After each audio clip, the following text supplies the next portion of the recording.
Hi welcome to my YouTube channel. ನಾನು ಇವತ್ತು ರೆಡಿಯಾಗಿ ಹೋಗ್ತಿರೋದು ಎಲ್ಲಿಗೆ ಅಂದರೆ, ನಾನು ಹೋಗ್ತಾ ಇರೋದು ನಮ್ಮೂರು ಕಬ್ಬಾಳಿಗೆ. ಒಂದು ವಾರದಿಂದ ಹಬ್ಬ ನಡೀತಿದ್ರು ನಾವು ಹೋಗಿಲ್ಲ. ಆದ್ದರಿಂದ ಇವತ್ತು ಕೊನೆ ದಿನ ಕಾಲ್ ಮಾಡಿ ಮಾಮ ಬಾ ಅಂದಿದ್ದಕ್ಕೆ ಮಾಮನ ಮನೆಗೆ ಹಬ್ಬಕ್ಕಂತ ಹೋಗಿದ್ದೀವಿ.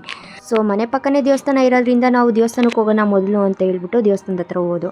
ಅಲ್ಲಿ ಜನ ಕಮ್ಮಿ ಇದ್ದಿದ್ದು ನೋಡಿ ಹಬ್ಬ ಮುಗಿದ್ಮೇಲೆ ಕೊನೆ ದಿನ ಅಲ್ವಾ ಅಂತ ಅಂದ್ಕೊಂಡು ನಾವು ಮುಂದಕ್ಕೆ ಹೋದು. ಅಲ್ಲಿ ನೋಡಿದ್ರೆ ಗರ್ಭಗುಡಿ ಮುಂದೆನೆ ಟಮಟೆ ಎಲ್ಲ ಬಾರಿಸ್ತಾ ಇದ್ರು. ಅಲ್ಲಿ ಅಮ್ಮನ ದರ್ಶನ ಮಾಡ್ಕೊಂಡು ಈಚೆ ಬಂದು ಅಮ್ಮನ ಹೊತ್ತಿದ್ದ ರಥ ನೋಡ್ಕೊಂಡು ಅಲ್ಲಿಂದ ಫುಲ್ಲು ಸುತ್ತಲೂ ಏನಿದೆ ಅಂತ ನೋಡಕ್ ಹೋದು. ಸುತ್ತಮುತ್ತ ಎಷ್ಟೇ ನೋಡಿದ್ರು ಹಬ್ಬ ಆಗಿ ಒಂದು ವಾರ ಆದ್ರೂ ಹಬ್ಬದ ಕೊನೆ ದಿನ ಆದ್ರೂ ಕೂಡ ಅದೇ ಹಬ್ಬದ ಕಳೆ ಇನ್ನೂ ಇತ್ತು. ಅದೇ ಗ್ಯಾಪಲ್ಲಿ ಅಲ್ಲಿ ಕೊಡ್ತಿದ್ದ ಮಜ್ಜಿಗೆ ಪಾನಕ ನೋಡ್ಬಿಟ್ಟು ನಮ್ಮನೆ ಇಬ್ರು ಗಂಡ ಐಕ್ಳು ಹೋಗ್ಬಿಟ್ಟು ಗುಂಪಲ್ ಗೋವಿಂದ ಅನ್ನಂಗೆ ಕಡೆಗೂ ಪಾನಕ ಇಸ್ಕೊಬಂದು ಇಬ್ರು ಕುಡ್ಕೊಂಡು ನಿಂತಿದ್ದ. ಮುಂದಕ್ಕೆ ಹೋಗ್ತಾ ಜಾತ್ರೆ ಐಟಮ್ ಏನಾಕಿರ್ತಾರೆ ಅಂತ ನೋಡಕ್ಕಂತ ಹೋದೆ. ಮೊದಲೇ ಹೆಣ್ಮಕ್ಳು ನಾವು ಕೇಳ್ಬೇಕಲ್ಲ, ಅದಕ್ಕೆ ಏನಾದ್ರು ಹೇಳ್ಬಿಡ್ತೀವಿ ಅನ್ನೋ ಭಯಕ್ಕೆ ಅವರಿಬ್ರು ಸೇರ್ಕೊಂಡು ನನ್ನನ್ನ ಏನು ನೋಡಕ್ ಬಿಡದೆ ಕರ್ಕೊಬಂದ್ರು. ಅಲ್ಲಿಂದ ಪೂರಿ ತಗೊಳ್ಳೋರಂಗೆ ಹೋಗಿ ಪೂರಿ ತಿನ್ಕೊಂಡು ಬಂದ್ರು ಹೊರತು ಪೂರಿ ಅಂತೂ ತಗೊಂಡಿಲ್ಲ. ಸೊ ಅಲ್ಲಿಂದ ನಾವು ಟೈಮ್ ಆಯ್ತು ಅಂತ ಮನೆ ಕಡೆಗೆ ಹೊರಟು. ರೋಡಲ್ಲಿ ಒಂದೆರಡು ಫೋಟೋ ತಗೊಂಡು ಅಲ್ಲಿಂದ ಹೋಗೋ ಅಷ್ಟೊತ್ತಿಗೆ ಊಟ ಟೈಮ್ ಆಗಿತ್ತು. ಸೊ ಊಟ ಮಾಡಿ ನಾವು ಅಲ್ಲಿಂದ ಮಕ್ಳ ಜೊತೆ ಆಟ ಆಡ್ಕೊಂಡು ಕೂತಿದ್ದೆ.